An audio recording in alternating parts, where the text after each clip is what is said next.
Standing in front of I-70, right around the exit 29 area. And as you can see behind me, the westbound slowing up just a bit. Agreed to forfeit, but never admitted any wrongdoing. They said the money came from sales at farmers markets. The prosecution continued to call witnesses to the stand today, and while more evidence was brought into the case, from the captain's cabin to the tiller, the Cumberland will open to the public for the first time this Saturday. According to statistics, your chance of becoming a victim of crime in the city is 1 in 13. Although this is a wooden prototype, trackball can be played in a variety of ways, like sliding across a game board to flicking down cups. You gotta hear this. Local breweries such as Roy Pitts will be able to hire more employees, increase their wages, and invest back into the community. Cheers to that.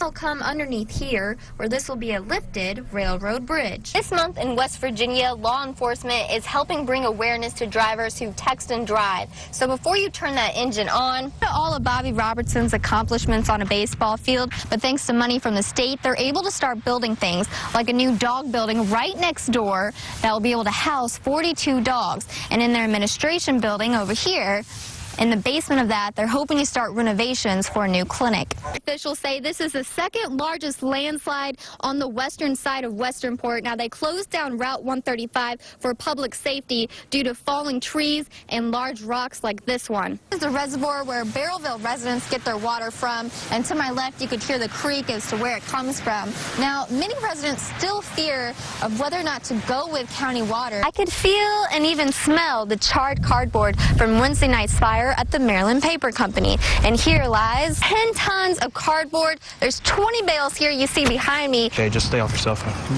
All right. Thank you. Yes, ma'am. You have a good day. Be safe.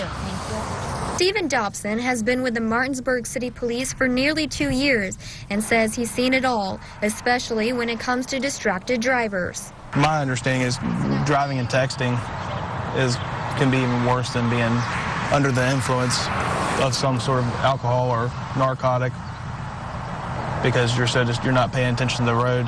According to the Department of Transportation, nearly 3,000 people nationwide die every year from distracted drivers. This month in West Virginia, law enforcement is helping bring awareness to drivers who text and drive. So before you turn that engine on, make sure you put that phone down. It's illegal in West Virginia to be talking and driving at the same time. Oh my gosh, I'm so sorry. One driver believes talking while driving is not a serious issue. I don't see anything wrong with talking on the phone. It's no different than doing anything else with your hand. Maybe it's safer to not do it, but it's pretty hard to avoid in this day and age.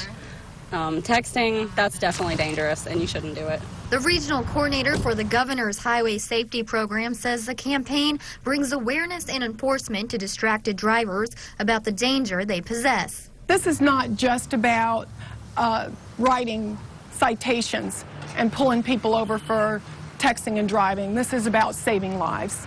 You see all age groups, I mean, from teenagers to older adults. I mean, I don't think there's one specific age group or gender that uses their cell phone while they're driving. What was I doing? You were on your cell phone. Oh. Reporting in Martinsburg, Nicole Galbraith, WHAG News. For years, the town of Williamsport has been working towards restoring their section of the C&O Canal with several different projects, including the restoration of Lock 44 and the Lock House, raising the railroad lift bridge, and installing a new water system. The superintendent of the National Park Service announced Thursday the final project to finish the C&O Canal section in Williamsport. Restoration of the Conococheague Aqueduct is kind of the crown jewel here in Williamsport, but it's also part of a much bigger picture. There's the highest concentration of historic structures anywhere along the canal right here in Williamsport. Visitors will soon be able to take a boat ride through this aqueduct over the Conococheague Creek, and then they'll come underneath here, where this will be a lifted railroad bridge. And into this Lock 44, where these gates will be closed and the boat will be able to be lifted up or down to continue on its way. The mayor of Williamsport says it's a major step forward. The canal built our town, and our canal will save our town with these visitors coming to Williamsport. So it's huge. It's absolutely huge. We have nowhere we can grow. We're bordered by rivers and 81, and So this is it. This is our shot. And a lot of people for a lot of years have worked very hard to get to this point. Once these projects are complete, it will be the only place in North America for people to ride a boat over a water-stone aqueduct and see other historical features within a mile of each other. The aqueduct project along the C&O Canal will be finished by the summer of 2016, just in time for the National Park Service Centennial. Reporting live in the studio, Nicole Galbraith, WHAG News. There's no denying it. Crime in Cumberland is on the rise. I think some of that is spurred by drugs, and when people are doing drugs, sometimes they get desperate and turn to crime. So there's more reporting of crime via Facebook and social media. But it's also probably on the rise in this community. We moved over here to be part of the South Cumberland revitalization. Things were really great for a few years, but within the last year, we've kind of taken a downhill turn with the crime in the area. According to statistics, your chance of becoming a victim of crime in the city is 1 in 13. But police say those figures do not show the whole picture. Cumberland Police Chief Charles Hinnett says those ratings are based on uniform crimes reported, and in 2014, nearly 70% of crimes reported were thefts, and of those thefts reported, 50% were less than $100. For all shoplifting crimes, we go out, take the report, conduct an investigation, and if justified, we place criminal charges against those that are accused. That certainly has an effect on the elevated number of thefts reported in the city of Cumberland. Hinnett says what residents are saying is true. However, the city and county are using a variety of approaches in combating this issue. The Allegheny County State's Attorney says it's important to know crime is not just a law enforcement issue. Something that needs to be attacked on several fronts.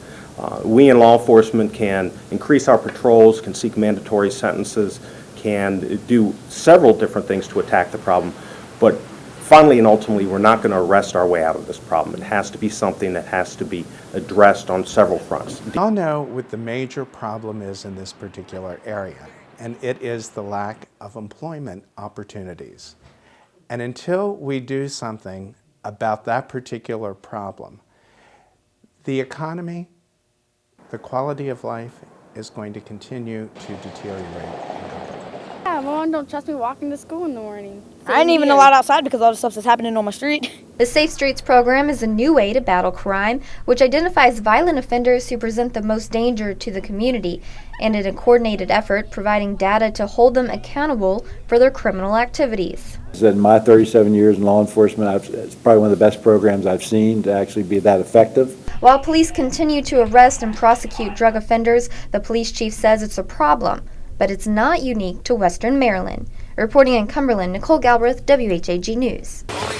Dan's Mountain is surrounded by 5 communities in Allegheny County, and most residents there say they're opposed to wind farms.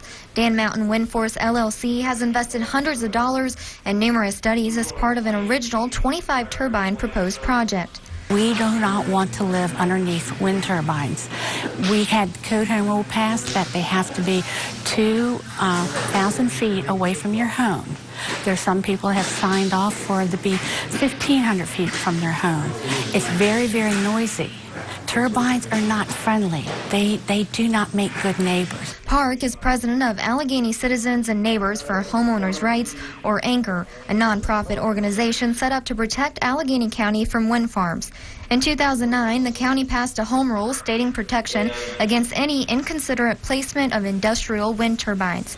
In an effort to comply with the new rules, Dan's Mountain Wind Force has now proposed a 17-turbine project which they say will generate $1 million in tax revenue in the first year.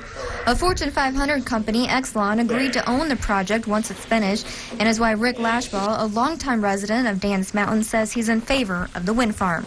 I don't know what you could find better for a resume for a county that's economically underdeveloped like Allegheny County is than a Fortune 500 company to put on your resume and say, hey, we need to have more business here. Lashbaugh says the company also promised to improve roads on the mountain, which would be a plus since they're currently maintained by residents. However, the Anchor Group insists wind farms are detrimental to the health and well-being of people as well as wildlife. The location they want to put it on is the highest mountain in Allegheny County. It is our treasure. We have Dan's Rock there, and we want to protect that. Lashbaugh says the pros outweigh the cons. No longer will we have to worry about whether we can get an ambulance or a fire truck or a police car in here at nighttime or in the wintertime. Nonetheless, the Board of Zoning Appeals has voted 3-0 to deny Dan's Mountain Wind Force request, so the future of wind generation is still up in the air. Tiffany Everhart lost her life to a heroin and fentanyl overdose, and now her 3-year-old daughter is motherless. Rosalie Saunders now helps take care of her granddaughter and has made it her mission to bring awareness to the community.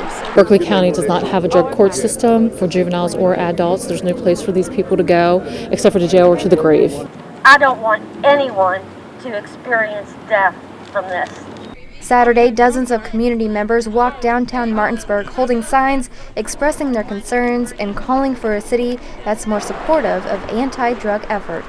One lieutenant with the Martinsburg City Police says it's a big concern for the city and it's time for a change. Over the years, heroin has made a major comeback in the area, and it's increasingly gotten worse.